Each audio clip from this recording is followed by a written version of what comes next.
필립의 사연방을 찾아주신 여러분 안녕하세요. 또 우연히 알고리즘으로 들어오신 손님들 반갑습니다. 저 필립은 재밌고 신선한 이야기를 매일 전해드릴 테니 구독과 좋아요 그리고 알림 설정까지 해주시면 진심으로 감사하겠습니다. 오늘 들어온 사연은 경악, 쇼크, 수술아침과 졸도할 만큼 무시무시한 스릴러 반전 이야기입니다. 손과 발에 땀을 쥐게 하는 건 물론이고 심장의 방망이질을 전해드릴 테니 꼭 끝까지 들어주시기 바랍니다. 세상에 믿을 사람 하나 없다는 말과 머리 검은 짐승은 거두지 말라는 옛말이 틀린 거 하나 없다는 걸 실감하고 직접 체감한 60대 후반의 여자입니다. 천사 같은 며느리를 만나고 겪었던 무서운 사건을 보탬 없이 솔직하게 적어볼게요. 1950년 후반 베이비 붐 시대에 태어난 저는 4남매 중 막내로 태어났어요. 그때는 가난하지 않던 사람이 거의 없을 정도로 어려운 시기였는데 저희가 사는 마을뿐만 아니라 근처에 있는 여러 마을을 통틀어서 가장 부자였어요. 그래서 전 또래에 가난했던 친구들에 비해 먹을 것도 잘 먹고 옷도 잘 입고 다녔답니다. 부모님은 겸손은 미덕이라고 가르치시고 어디서나 예의 바르게 하라며 교육하셨어요.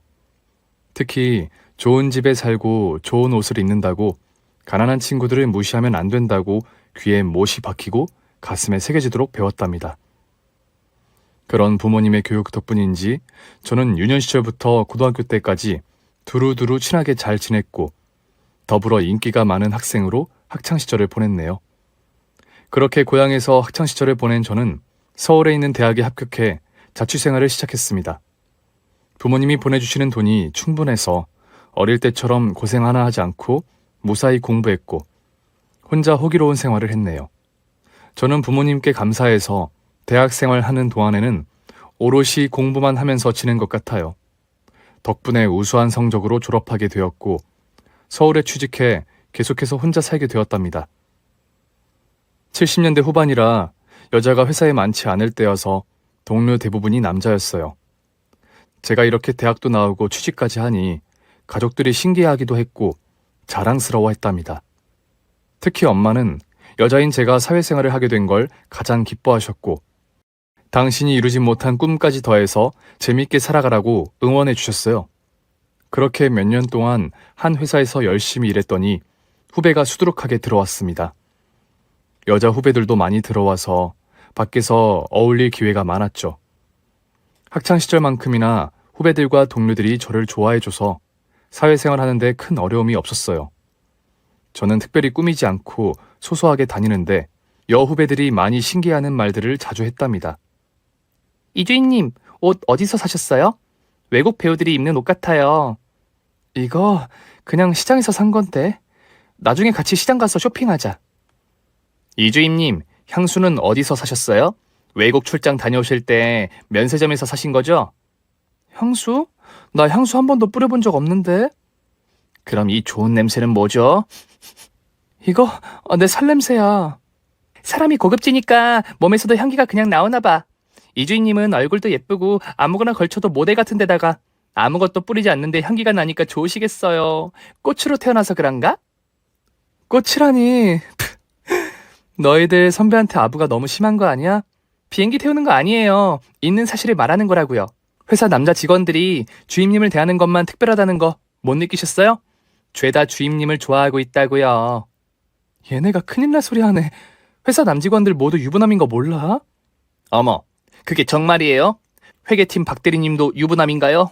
내가 찜한 남잔데. 아, 그 아랍 사람처럼 코가 큰 남자 말하는 거지. 그 대리님 애가 둘이야. 안 돼. 코 큰 남자가 다른 것도 크다 해서 완전 기대하고 꼬실 생각이었는데. 아, 이 대리님 마누라는 좋겠다. 밤마다 홍콩 갈 거 아니에요. 못하는 소리가 없어. 그리고 코 큰 남자가 다른 것도 크다고 누가 그래? 그런 건 다 유언비어야. 자기들 대머리가 정력이 좋다는 말도 들어봤지? 그것도 다 대머리들이 여자 꼬시려고 만들어낸 말이라고. 아, 대머리는 만나봐서 알아요. 기대하고 사귀었는데 3분 카레였다니까요. 그 말을 듣고 저는 깔깔거리며 폭소를 터뜨렸답니다. 이렇게 재밌고 귀여운 후배들이 저와 잘 놀아줘서 회사 생활이 유쾌하기도 했고 갈수록 여유로워지더라고요. 홀로 타지에서 자리 잡고 사는 게 뿌듯하고 재밌긴 했지만 외로운 건 어쩔 수 없더라고요. 빨리 짝을 만나는 게 좋겠다는 생각이 매일같이 들었는데 아무 남자나 만날 수 없어 무턱대고 인연을 기다리기만 했네요. 평소 저를 예뻐해 주시던 과장님이 당신의 조카를 만나보면 어떻겠냐고 여러 번 말씀하셔서 못 이기는 척 소개를 받았습니다. 그런데 듣던 것보다 인물도 훤칠하고 성품도 훌륭한 남자였어요. 다만 집이 잘 살지 못하고 힘들게 살아가고 있었답니다.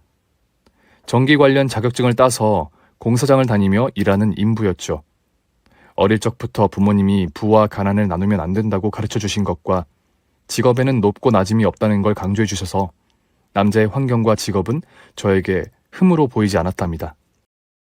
게다가 대화를 하면 할수록 배울 점이 많은 사람이라는 걸 느꼈답니다. 저희는 서로에게 호감을 가진 채 데이트를 몇 번 하고 나서 애인 사이가 되었어요. 그리고 짧게 몇 달 연애를 했더니 그가 바로 결혼하자며 옥반지를 내밀더라고요. 지금은 옥이지만 훗날에는 금을 넘어서 다이아를 끼워주겠다고 약속하면서 말이죠. 그의 예쁘고 반짝이는 별같은 마음의 말을 듣자 이루 말할 수 없을 만큼 행복하고 기뻐서 감동의 눈물을 흘리며 청혼을 받아들이게 되었습니다. 친정 부모님은 가난한 그 일을 보고 오히려 더 부자 같은 남자를 만나서 좋아하셨어요. 마음에 구김살 하나 없고 남들이 가지고 있지 않은 훌륭한 성품이 그득해서 저희 집이 가진 눈에 보이는 재산보다 많은 걸 가진 사내라며 기분 좋게 허락해 주셨어요. 또 시댁에서도 저를 보시자마자 천군만마를 얻은 것 같으시다는 말씀을 하시며 허락해 주셨답니다. 저와 A는 결혼식을 조촐하게 올리고 서울의 한 주택에 세를 들어서 시작했어요. 경제 사정이 좋지 않은 남편을 생각해서 신혼집은 반반 부담해서 마련했고 혼수 또한 그렇게 했답니다. 작게 시작했지만 남편과 함께 했다는 것 하나만으로도 무척이나 행복했네요. 그렇게 행복에 겨워 신혼을 살다가 이듬해 임신을 하게 되었고 또 이듬해엔 멋지고 잘생긴 아들을 출산했습니다. 다산이 유행이었던 시기였지만 저희 부부는 아들 하나로 만족하고 아들의 동생은 낳지 않고 셋이 많은 행복을 찾아가며 하루를 감사하며 지냈답니다. 그렇게 세월은 흐르고 흘러 아들이 어느새 다 커서 대학을 가고 군대를 다녀왔고 금세 사회생활을 시작하더라고요. 저희 부부는 그동안 쉬지 않고 열심히 살아와서 눈으로 보이는 부를 많이 일구었습니다. 5층짜리 꼬마 빌딩 3채를 매입한 건물주가 되었고 돌아가신 부모님이 물려주신 시골의 땅까지 있었죠. 저희는 성공하고 마음의 여유를 찾았을 때부터 기부와 봉사활동을 하며 살기도 했네요. 여하튼 그만큼 저와 남편도 나이가 많이 들어서 흰머리가 많이 나오고 몸 이곳저곳이 고장나기 시작했답니다. 제 몸만 고장이 나고 삐걱거리는 줄 알았는데 남편 역시 몸이 아프고 병들더라고요. 아들이 회사에 취직하고 자리를 잡자 그이가 중풍에 걸려 한동안 병원 신세를 지다가 집에서 누워서만 지냈습니다. 다리를 쩔뚝이는 불편함이 있어서 제 도움 없이는 화장실도 가기 어려웠고 입이 반쯤 돌아가서 음식을 제대로 씹지 못하고 말할 때는 무슨 말을 하는지 알아듣기 힘들었답니다. 남편이 이렇게 된 건 젊었을 때부터 가장이라는 책임감에 짓눌려 하루도 쉬지 않고 일해와서 그런 것 같았어요. 그이가 몸을 아껴가며 일하도록 했어야 하는 뒤늦게 후회를 해보지만 되돌릴 수 없기에 중풍에 걸린 남편이 회복하는 그날까지 옆에서 모든 걸 책임지기로 했죠. 남편은 상태가 호전되다가도 어느 순간 다시 원점으로 돌아가 작은 움직임에도 힘들어하길 반복했습니다. 그래서 전 24시간을 남편 옆을 지키며 지낼 수밖에 없었답니다. 가끔 간병하는데 너무 힘들어서 바람을 쐬고 싶었지만 혼자 갈 수 없어 집안에서만 하루를 보냈죠. 한편 아들은 결혼할 여자가 생겼다며 집에 자주 데려왔어요. 그 아이는 얼마나 착하던지 하늘에서 내려온 천사 같았답니다. 제 남편을 보고 집에 오는 걸 꺼려할 줄 알았는데 오히려 몸이 불편한 남편을 잘 돌봐주더라고요. 그이의 손과 발을 물수건으로 닦아주기도 했고 저 대신 밥을 먹여주기도 했답니다.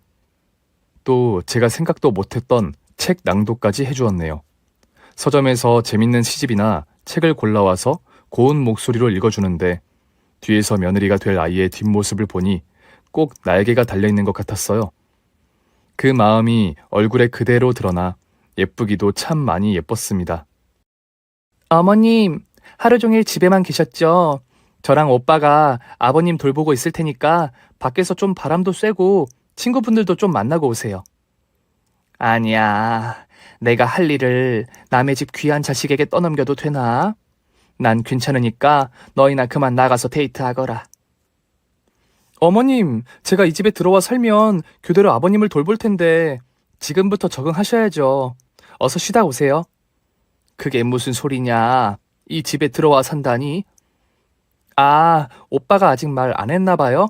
어머님, 저희 여기서 살게 해주세요. 제가 시부모님과 함께 사는 게 소원이었거든요. 얘가 큰일 날 소리 하네. 너희 부모님이 아시면 이 결혼 반대하실 거야. 괜한 소리 하지 말고 좋은데 신혼집을 구해줄 테니 둘이서 살아라. 저희 부모님한테는 벌써 말씀드렸어요. 제가 시댁에서 산다니까 좋다고 하셨다고요. 그러니까 어머님만 허락해 주시면 제가 이 집에서 며느리 노릇을 톡톡히 하면서 살 수 있어요. 새애기는 빈말이 아닌 진심으로 저희 집에 들어와 살고 싶다고 강조하며 말했답니다. 요즘 같은 시대에 시부모와 같이 살려고 하는 사람이 있을 줄은 꿈에도 몰랐는데 말이죠. 게다가 제 남편이 중풍으로 누워만 있어서 제 보살핌이 필요한데 그 짐을 덜어주겠다고 하니 놀라울 정도로 감동이었답니다. 하지만 저는 새애기를 제 남편 뒷수발이나 하게 만들고 싶지 않아 연신 합가를 거부했어요. 상견례 직전까지 새애기가 고집을 부리며 들어와 살겠다고 했는데 무조건 안 된다며 두 손을 흔들며 반대했습니다. 얼마 뒤 남편을 요양사에게 맡겨두고 사돈 내외와 애들과 한자리에 만나 상견례를 하게 되었는데 새애기 성품이 누굴 닮았는지 쉽게 알 수 있었어요. 예비 사돈들의 선한 미소와 배려하는 말을 들어보니 상상했던 대로 천사 같은 사람들이었습니다. 사돈 집안은 유치원을 크게 운영하고 있었는데 안사돈이 원장님이고 새애기가 선생님으로 일하고 있었어요. 바깥 사돈은 차량 운행과 학부모 관리를 하고 있으시대요.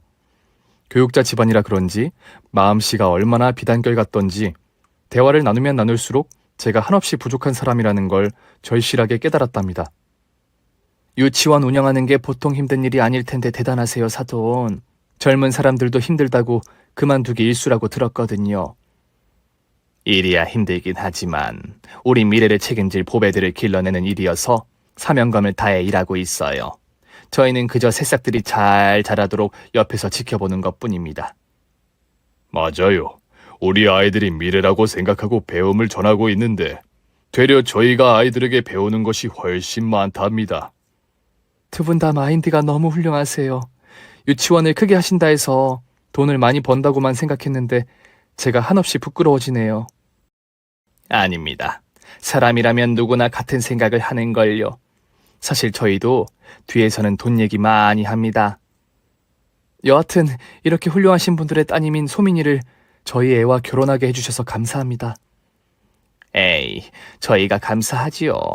부족한 딸아이를 며느리로 받아주신다니 감개가 무량하다고요. 아참, 애들이 사돈 집에 들어가 살겠다는데 반대하셨다면서요. 네, 사돈, 그건 말도 안 될 일이에요. 새애기가 저희 집에 들어오면 고생문이 훤합니다. 그래서 안 된다고 했더니 새애기가 끝까지 같이 살고 싶다고 조르고 난리였어요. 그래도 걱정 마세요, 사돈. 절대 소민이를 데리고 살지 않을 테니 말이에요. 제가 걱정 말라고 말씀드렸더니 사돈 내외는 고개를 갸웃거리더니 저를 이해 못하겠다는 듯이 말했습니다. 왜요? 소민이가 같이 살고 싶다는데 받아주시지 않고. 몸이 불편한 바깥사돈 때문에 그러세요? 이제 한 식구가 되는데 제 딸이 시아버지를 모시고 사는 건 아주 당연한 일 아닌가요?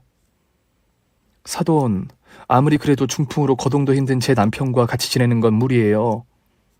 뭐가 무리라는 거지요? 며느리가 몸이 불편한 시아버지를 도와가며 사는 게 안 될 일인가요? 그러지 마시고 소민이를 데리고 살아주세요. 시아버지 사랑을 받고 싶어서 들어가겠다는데 우리가 말릴 필요가 있겠습니까? 사돈의 말은 진심이었습니다. 당신의 딸이 고생하는 건 생각하지 않고 아픈 남편을 우선적으로 생각해 주시더라고요. 계속 안 된다고 했지만 저를 뺀 나머지 사람들 모두 합가하기를 바라고 있으니 뒤로 빼는 것도 아니다 싶어서 긍정적으로 마음을 먹고 대답했습니다. 그럼 같이 살도록 할게요. 대신 새애기를 고생시킬 일은 배제하도록 하겠습니다. 제가 딸처럼 아껴가며 살아볼게요. 제 결정에 사돈내외는 박수를 치며 좋아하셨고 아들도 잘 생각했다고 기뻐했어요. 또 새애기는 좋아서 닭똥 같은 눈물을 흘렸답니다. 어머니, 감사해요. 저 며느리로서 딸로서 정말 잘할게요. 실망시켜드리지 않고 아버님 어머님을 잘 모시고 살겠습니다. 오빠한테도 헌신하는 아내가 되겠습니다. 새아가 네가 잘할 건 아무것도 없다. 그냥 너희 둘이 행복하게 지내면 그걸로 충분하니 나와 네 시아버지는 신경 쓰지 말거라. 바깥일이 힘들 테니 살림 같은 것도 걱정하지 말고. 그렇게 며느리와 한 집에 살기로 결론을 내리고 상견례를 마쳤습니다. 2달 뒤 아들 내외의 결혼식이 다가와 남편을 휠체어에 힘들게 태워서 오랜만에 외출을 했어요. 여보, 우리 아들이 오늘 결혼을 하네. 정말 세월 빠르지? 정말 빠르다. 그런데 내가 결혼식에 가면 민폐 아닐까? 몸도 성치 않은 데다 입까지 돌아간 나를 보면 하객들이 무슨 생각을 하겠어? 아픈 게 죄인가? 감기 걸린 사람이 결혼식장에 오면 이상해? 아픈데 와줘서 고맙다는 생각을 하잖아. 당신이 결혼식장에 들어서면 모든 사람들이 장하다고 칭찬해 줄 거야. 사람들이 다 당신처럼 생각하면 좋겠지만 아닌 사람도 있잖아. 여하튼 이왕 이렇게 나왔으니 좋은 구경 해보겠네. 여보, 내가 항상 고맙고 미안해하는 거 알지? 별소리를 다 하네. 가서 많이 웃고 박수나 많이 쳐줘. 그래야 애들이 더 기뻐할 테니까. 승합택시를 타고 예식장에 도착해 어렵지 않게 결혼식장에 들어갔고 혼주석에 앉아 예식을 행복하고 재미나게 구경했습니다. 애들이 신혼여행을 다녀와 저희 집으로 돌아왔을 땐 조금 어색하기는 했지만 새애기의 살가움에 금세 적응이 되었어요. 그런데 예상치 못한 새애기의 결정에 조금 놀랐답니다. 결혼하며 유치원에서 오전 근무만 하고 나머지 시간에는 저희 집에서 살림을 도맡아 하겠다고 통보를 했답니다. 어머님, 앞으로 혼자서 힘들게 하루를 보내실 생각하지 마세요. 이제 저도 한 가족이니까 기쁜 일이든 힘든 일이든 같이 나누자고요. 오후부터는 제가 살림도 하고 아버님을 돌봐드리기도 할게요. 물론 어머님에게 비하면 많이 부족하겠지만 옆에서 잘 배우고 실천하도록 할게요. 뭐야? 그렇게까지 할 필요 없는데. 에휴, 내가 남의 집 귀한 자식을 데려와서 시집살이에 시아버지 수발까지 들라는 소리를 어떻게 하니? 또 그 말씀이세요? 저희 부모님도 괜찮다고 하시는데 어머님은 왜 이렇게 미안해 하시는 거예요? 그냥 막 부려먹어도 좋으니까 저한테 일 맡겨두고 놀러 다니셔도 돼요. 이제 어머님도 개인 시간도 가지고 재밌게 놀기도 하시라고요. 새아가, 소민아, 넌 대체 어느 별에서 온 거니? 도대체 어떤 인생을 살았길래 이리 착하디 착한 거야? 나보다 좋은 며느리를 얻은 사람은 어디에도 없을 거야. 고맙다, 새아가. 그렇게 고마우면 제발 좀 편하게 딸처럼 대해주세요. 자, 그럼 지금부터 어머님 개인 시간 좀 보내고 오세요. 며느리로서의 명령이에요. 나가서 놀다 들어오세요. 아버님은 제가 모시고 있을게요. 새애기가 제 등을 떠밀며 나가라고 하는 바람에 얼떨결에 집 밖으로 나오게 되었답니다. 저는 새애기 말대로 저만의 시간을 가져보려고 아주 오랜만에 혼자 외출을 하게 되었습니다. 어디를 갈지 고민하다가 마침 계절이 봄이었고 어디에든 꽃이 많이 피어 있다는 걸 알아서 가까운 뒷산에 서서히 올랐답니다. 만개한 벚꽃을 실컷 감상하며 상쾌한 공기를 마시면서 말이죠. 산에 올랐다가 내려오니 두어 시간이 지났어요.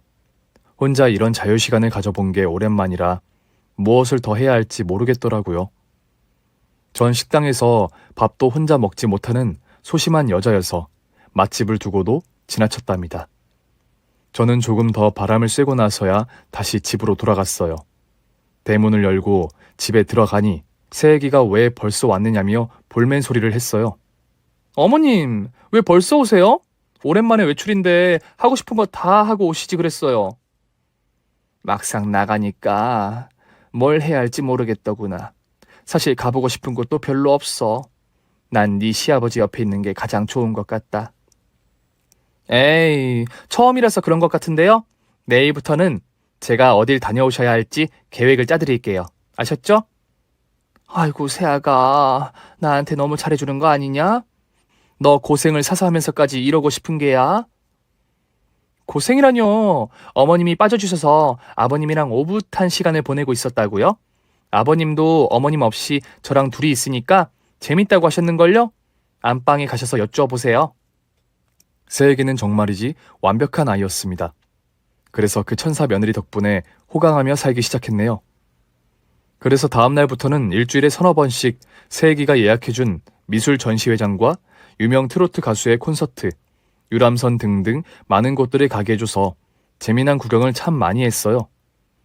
처음 한 달은 자유시간을 너무 많이 누려서 저보다 새애기가 집에 있는 시간이 더 많았답니다. 인천에서 유람선을 타고 전철을 타고 집에 돌아갔더니 새애기가 누워있는 남편에게 책을 낭독해주고 있더라고요. 듣는 이가 한 명이라고 대충 읽지 않고 목소리에 힘을 주고 연기까지 해주며 아주 재밌게 구현해 주었답니다. 아버님, 다음 장 읽어드릴게요. 미숙한 사랑은 당신이 필요해서 당신을 사랑한다고 하지만 성숙한 사랑은 사랑하니까 당신이 필요하다. 이 문장 너무 멋지네요, 아버님. 아버님은 어머님을 어떻게 사랑하시나요? 제가 뒤에서 흐뭇하게 바라보고 있자 남편이 따라 웃으며 대답했습니다. 글쎄다. 내가 아내를 어떻게 사랑하고 있는지 잊고 있었던 것 같구나. 늘 내 옆에 있으니까 당연하게 느꼈던 것 같아. 세기가 읽어준 문장이 참 많은 생각을 하게 만드는구나. 뭐야, 두 사람 너무 다정한 거 아니야? 어머, 어머님 언제 오셨어요? 아버님이랑 너무 재밌게 놀고 있어서 오신 줄도 몰랐어요. 오늘 유람선은 어떠셨어요? 아주 좋았다. 네 시아버지도 모셔갔으면 좋았겠다는 생각이 여러 번 들 정도로 볼 게 참 많았어.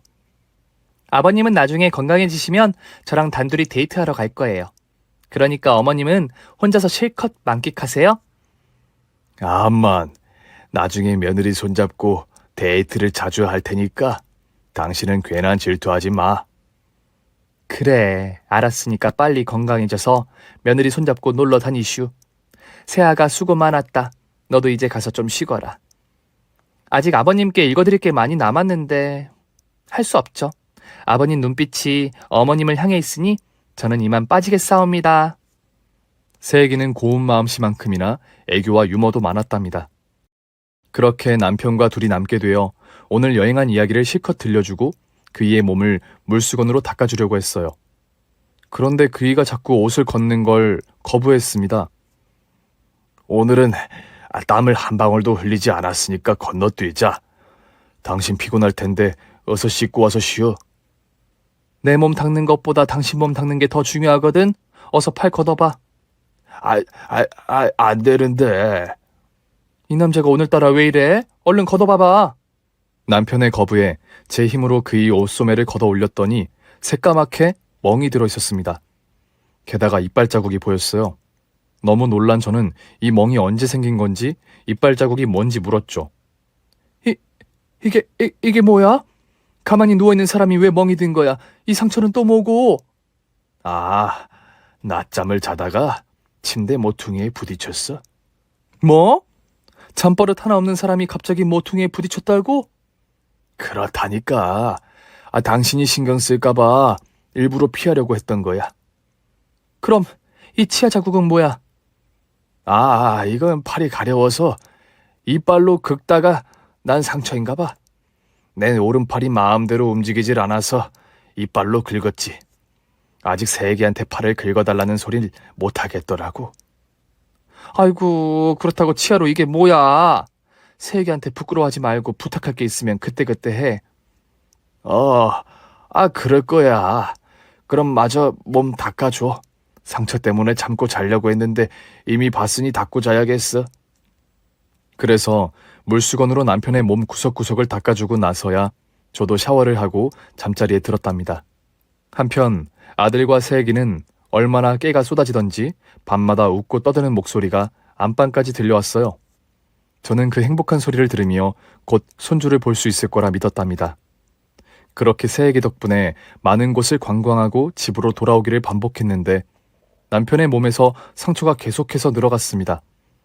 낮잠을 자다가 침대에서 떨어졌다며 다리에 시퍼런 멍이 들어있기도 했고 이마를 바닥에 찧어 혹이 나기도 했답니다. 잠버릇이 온순했던 남편이 자꾸 다치니 마음에 걸렸어요. 여보, 아무래도 안 되겠어. 당신이 자꾸 다치는 게 나 때문인 것 같아. 내가 옆에 없어서 침대에서 굴러 떨어지나 봐. 나랑 있을 때는 한 번도 이런 적이 없었는데 말이야. 오늘부터는 일절 나가지 않고 옆에 꼭 붙어 있을게. 그럴래? 나도 사실 새애기보다 당신이 옆에 있는 게 더 편해. 당신 발목을 붙잡아서 미안하기는 하지만 부탁 좀 할게. 어머, 언제는 새애기랑 둘이 있는 게 더 좋다더니 벌써 마누라를 찾는 거야? 이거 감동해서 눈물이라도 흘려야겠는데? 나야 당신만큼 편한 사람이 없으니까. 어쨌든 오늘은 안 나갈 거지? 저는 그렇다고 대답하고 새애기에게 집에 있겠다고 전했습니다. 그러자 새애기는 심각한 일이라도 생긴 것처럼 크게 놀라더군요. 어머님, 그게 무슨 말씀이세요? 연극 공연이 보고 싶다 하셔서 어렵게 표를 구한 거예요. 무조건 가서 구경하고 오세요. 그렇긴 한데 네 시아버지가 자꾸 침대에서 떨어져 걱정돼서 못 가겠다. 제가 점심밥 챙겨드리고 설거지하고 청소할 때 주무시는데 그때 떨어지셨나 봐요. 죄송해요, 어머님. 오늘부터는 아버님 낮잠 주무실 때 옆에 붙어 있을게요. 그러면 되죠? 제가 그런 정성까지는 괜찮다고 전하고 앞으로는 외출을 자제하겠다고 말했더니 새애기가 뾰루퉁한 표정을 지으며 말하더라고요. 제가 구해준 표로 꼭 연극 다녀오시길 바랬는데, 그리고 제가 하는 게 효도라고 생각해서 기쁘고 행복했는데 조금 서운해요, 어머님. 서운하다니, 새아가. 너 때문에 내 남편이 다쳤다고 생각하는 거 아니야. 그리고 요즘 너만 고생한 것 같아서 외출을 자제하겠다는 거야. 제가 손사래를 치며 새애기에게 서운해하지 말라고 일렀더니 닭똥 같은 눈물을 흘리며 죄송하다는 말을 하더군요. 아버님이 저 불편하대요? 저는 잘해보려고 했는데, 정말 아빠라고 생각하고 대해드렸는데. 그러자 남편이 저에게 얼른 가서 연극 구경을 하고 오라고 어깨를 밀었습니다. 여보, 다녀와. 생각해보니 새애기가 책 읽어주기로 해서 마저 들어야 해. 난 새애기랑 있어도 좋으니까 얼른 갔다 와. 저는 남편과 새애기의 얼굴을 보자 자리에서 떠나야겠다는 판단을 내렸어요. 새애기가 진심 어린 눈으로 딸이 되고 싶다고 말하는데 제가 그걸 방해하고 싶지 않더라고요. 그래서 그날 오후도 집을 떠나 연극을 보고 세상 구경을 하고 돌아왔습니다. 다행히 며느리가 남편을 잘 돌봐줬는지 다친 곳 하나 보이지 않았답니다. 그런데 얼마 뒤 방문 요양사가 찾아와 저와 남편을 목욕시키려고 옷을 벗겼는데 등과 엉덩이에 흉터가 아주 많았답니다. 이게 뭐야? 당신 몸이 왜 이래? 이거 가려워서 세게 긁다가 이렇게 됐나 보네. 누굴 바보로 알아? 바른 대로 말하지 않을 거야? 생각해보니까 그동안 침대에서 떨어졌다고 몇 번이나 멍든 것도 수상했어. 어떻게 된 일인지 말해봐. 진짜 침대에서 굴러 떨어져서 멍든 거 맞아. 그리고 등 엉덩이는 가려워서 긁다가 상처가 난 거고, 이 사람이 속고만 살았나. 그리고 날 이렇게 흉터나게 만들 사람이 이 집에 누가 있겠어? 천사 같은 새애기가 그랬겠어? 그건 그렇지. 당신 몸에 흉터를 만들 사람이 이 집에는 없지. 그런데 상처가 너무 심하잖아. 이 정도면 병원에 가서 치료를 받아야 할 정도라고. 에이, 그냥 연고만 발라주면 돼. 딱 봐도 긁어서 난 상처로 보이지 않아? 그이의 말을 듣고 연고를 발라주고 더는 캐묻지 않았지만 이 모든 상처가 남편 스스로 낸 상처라고 생각이 들지는 않았습니다. 새애기를 의심하는 건 정말 미안했지만 남편이 어쩌다 그런 상처를 입었는지 확인하려고 혼자 몰래 소형 CCTV를 사와서 안방 천장에 달아놓았답니다. 요즘은 기술이 좋아서 핸드폰으로 실시간으로 CCTV를 볼 수 있더라고요. 그렇게 두고 보면 그이가 스스로 상처를 냈는지 누군가 집에 몰래 들어와 남편을 괴롭혔는지 알 수 있으리라 확신하면서 말이죠. 카메라를 설치하고 새애기와 남편을 두고 외출을 했는데 걱정되는 마음에 켜서 길가에 있는 벤치에 앉아 두 손을 모아 기도했습니다. 하나님, 부처님, 또 많은 신들이여. 제가 CCTV를 틀었을 때 아무런 일이 벌어지지 않게 해주세요. 남편이 혼자 잘못해서 다친 게 맞도록 해주세요. 간절하게 기도를 하고 핸드폰을 꺼내 CCTV 영상을 켰습니다. 다행히 영상은 문제없이 잘 나오고 있었죠.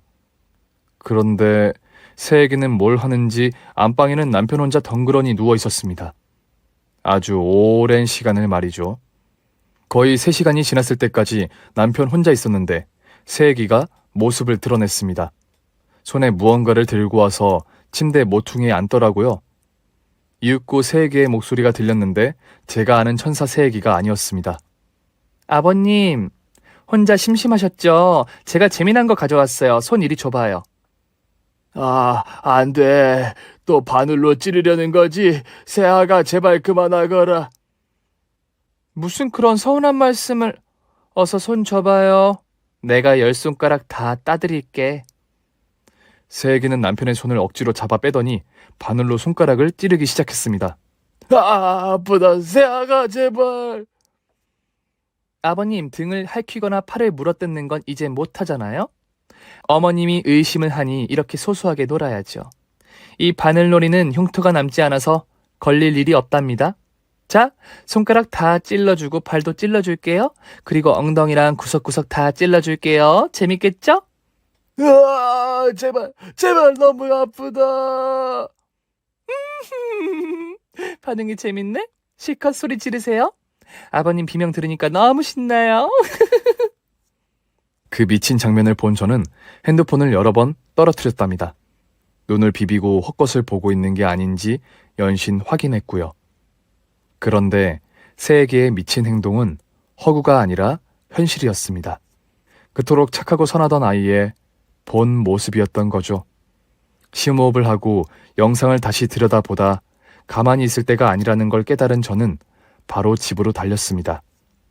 그동안 어리석게 남편의 말을 믿고 아무 일 아니라고 생각했던 제 자신에게 욕을 하면서 말이죠. 이윽고 대문 앞에 도착해 문을 열고 재빠르게 집 안으로 들어가 안방 문을 열었습니다. 그러자 조금 전까지 악마 같던 새애기가 천사의 탈을 쓰고 남편에게 시를 읊어주고 있더군요. 어머, 어머님 벌써 오셨어요? 그래, 내가 급한 일이 있어서 왔다. 새애기 너 발 옆에 그건 뭐냐? 바늘꽂이 아니야? 아, 네, 맞아요. 아버님 옷에서 단추가 떨어져서 가져왔어요. 그래? 그 바늘로 내 남편 몸을 찔러댄 게 아니고? 어머님, 그게 무슨... 저는 소리를 지르며 악마년에게 야, 이 이중인격자야 하고 달려갔습니다. 그리고 공중에 붕 떠서 무릎으로 악마년의 면상을 빡 하고 날려버렸어요. 코피를 질질 흘리기 시작한 악마는 저에게 왜 이러냐고 묻더군요. 그때까지만 해도 천사의 탈을 쓰고 말하더군요. 저는 녹화된 CCTV 영상을 들이밀며 그동안 제 남편을 학대한 사실을 물었습니다. 그러자 새애기는 날카로운 이빨을 드러내며 깔깔거리며 웃더군요. 들켜버렸네? 아쉽다. 더 재밌게 놀 수 있었는데. 이 미친 것! 사람의 탈을 쓰고 이딴 짓을 벌여! 가만두지 않겠어! 당연히 그래야지. 덤벼라 늙은 할망구야. 내가 널 죽을 만큼 고통스럽게 하고 영상을 빼앗을 거야. 그리고 둘 다 미쳤다고 구라쳐서 순진한 남편한테 니들을 정신병원에 쳐넣든지 요양원에 버리든지 할 거야. 아주 끝까지 계획을 다 세워뒀구나. 이 사이코패스 또라이년아. 저는 살면서 한 번도 사람을 때려본 적이 없었지만 눈앞에 있는 악마녀는 얼마든지 두들겨 패줄 수 있을 것 같았습니다. 새애기가 주먹을 쥐고 복싱 동작을 취하자 저는 제 바로 뒤에 있던 외투를 그녀에게 던져서 시야를 가렸습니다. 그리고는 다시 공중에 붕 떠서 플라잉 니킥을 날렸답니다. 바닥에 고꾸라져 쓰러진 년은 기침을 콜럭거리더니 부러진 이빨 3개를 뱉어내더군요. 에이씨, 안녕아. 너, 지지게 맞아, 지지게. 너는, 대장난이야. 몰아짓거리든 한 귀로 흘려버리고 이번에는 사커킥으로 그년 면상을 걷어찼습니다. 악! 소리를 잠깐 내더니 의식을 잃었답니다. 이로써 악마년을 제 손으로 잡게 되었죠. 저는 누워있는 남편에게 눈물을 흘리며 물었습니다. 여보, 왜 거짓말을 한 거야? 저 악마년이 당신을 학대하고 있는 걸 왜 숨긴 거냐고. 미안해. 나도 왜 그랬는지 모르겠어. 세기가 나만 입 다물면 우리 가족은 행복할 거라면서 참으라고 했는데 내가 그 말을 고지고대로 믿었던 것 같아. 그래서 당신과 아들의 행복을 망치지 않으려고 입을 다물었어. 이 미련한 남자야. 그걸 그대로 믿는 사람이 어딨어. 당신이 이런 고통을 겪는 동안 나는 콧바람이나 쐬고 다녔잖아. 난 이제 죄책감 때문에 살 수 없을 거야. 나 같은 건 죽어도 싸다고. 여보, 그런 말 하지 마. 당신은 내 전부인 사람이야. 잘못한 건 나니까 어리석은 말은 하지 말라고. 저는 다음 말을 잊지 못하고 오열하며 남편을 끌어안았습니다. 잠시 후 면상에 피를 떡칠한 악마년이 정신을 차리고 일어나 저를 공격하려고 하더군요. 그런데 그 순간 안방 문이 열리며 형사들이 사이코패스인 며느리년을 잡아 손목을 꺾고 수갑을 채웠습니다. 제가 집으로 달려오며 112에 노인 학대로 신고한 덕에 바로 달려와서 상황을 종료한 거죠. 형사들은 며느리년을 체포하며 누군지 알아보았답니다. 이거 누군지 기억나네. 예전에 덩실 유치원에서 아동학대로 나한테 잡혔던 년이잖아. 네? 아동학대요? 네, 분명합니다. 한 4년 전인가? 그때 덩실 유치원이라고 있었는데 가족 사업을 하던 곳이었을 거예요. 인연이랑 부모가 똑같이 아이들을 학대했어요. 나라에서 나오는 보조금을 꿀꺽하고 애들한테는 쓰레기 같은 밥을 주던 파렴치한이라니까요. 아주 악질 중에 악질이에요. 이런 건 깜빵에서 아예 나오면 안 되는 것들이라고요. 알고 보니 며느리 집안은 유치원을 3번이나 망해먹었다고 하더군요. 3번 다 아동학대 혐의와 횡령죄로 문을 닫고 감옥에 다녀와서 다시 운영했답니다. 말 그대로 사이코패스 식구들이었던 거죠. 며느리녀는 한술 더 떠서 길고양이와 길강아지를 여러 번 학대해서 입건돼 벌금으로 처벌당한 적이 여러 번 있다고 하더라고요. 저와 남편은 생각했던 것보다 더 악질인 악마년이라는 걸 알고 소스라치게 놀랐답니다. 이윽고 악마년이 형사들의 손에 질질 끌려 나갔고 저는 창문으로 사이코패스가 경찰차에 타는 걸 확인했어요. 그날 저녁 회사에서 돌아온 아들이 며느리년의 행방을 묻자 10마디 말보다 영상을 한번 보여주는 게 낫겠다 싶어서 CCTV 영상을 보여주었습니다. 아들은 너무 놀라서 그 자리에서 졸도하고 말았어요. 천사라고 철석같이 믿었던 며느리의 본 모습을 보니 그럴만도 했죠. 다행히 정신을 차리고 이성을 찾게 된 아들은 절대 가만두지 않겠다며 청와대 청원 게시판에 글을 올렸습니다. 노인 학대이자 존속 학대라는 끔찍한 사건을 일목요연하게 글을 써서 올렸더니 수십만 명의 동의를 얻었답니다. 그래서 일주일 만에 검찰 측에서 사돈 유치원을 조사하기 시작했어요. 거기서 부실급식과 횡령이 들통났고 사각지대에서 아이들을 때린 사실을 유치원 선생 하나가 솔직하게 증언해서 감옥행이 확정되었답니다. 물론 유치원은 그대로 폐쇄가 되었고요. 얼마 뒤 재판이 있어서 법원에 갔는데 사돈 내외는 동종 전과가 있어 징역 7년형을 받았고 며느리녀는 10년형을 선고받았답니다. 이로써 모든 게 되돌아온 거라 생각했죠. 아들은 감옥에 있는 며느리녀에게 이혼 소송을 해서 이혼을 했네요. 남편이 당한 걸 생각하면 이 정도로 분이 풀리지 않았는데 저희가 할 수 있는 게 더 없어서 빨리 잊고 살아가기로 했답니다. 남편은 다시 저와 24시간을 붙어서 지내게 되었고 아들은 다니던 회사를 그만두고 저희 상가를 관리하며 저희와 많은 시간을 보내게 되었답니다. 지난 날을 후회한다고 없어지는 일이 아니긴 하지만 남편에게 많은 위로와 사랑으로 끔찍한 날들을 지워주려고 무단히 노력했어요. 그 결과 그이는 지팡이를 짚긴 하지만 혼자 걸을 수 있을 정도로 많은 회복을 했고 돌아갔던 입은 어느새 제자리를 찾았답니다. 여보, 이제 죄책감 좀 그만 가져. 다 내가 모자라서 겪은 일들이야. 가스라이팅인지 뭔지 들어봤지? 내가 그년한테 깜빡 속아서 아무 말도 못하고 바보같이 참았던 거라고. 아무리 그래도 처음부터 의심 못한 내가 너무 한심스러워. 난 당신 얼굴만 보면 미안해서 죽을 지경이라고. 그러지 마. 벌써 1년이나 지난 일이잖아. 우리 그년 얘기 그만하고 있자. 가장 큰 고통을 겪은 남편이 도리어 저를 위로해 주었습니다. 그렇게 지옥 같던 순간을 억지로 잊으려 애써가며 일상을 지내고 있었는데 어느 날 경찰관이 저에게 연락을 주었어요. 며느리년에 대한 이야기라고 하더군요. 오랜만입니다, 여사님. 그동안 잘 지내셨나요? 네, 형사님 덕분에 잘 지내고 있습니다. 그런데 어쩐 일로 연락을 다 주셨어요?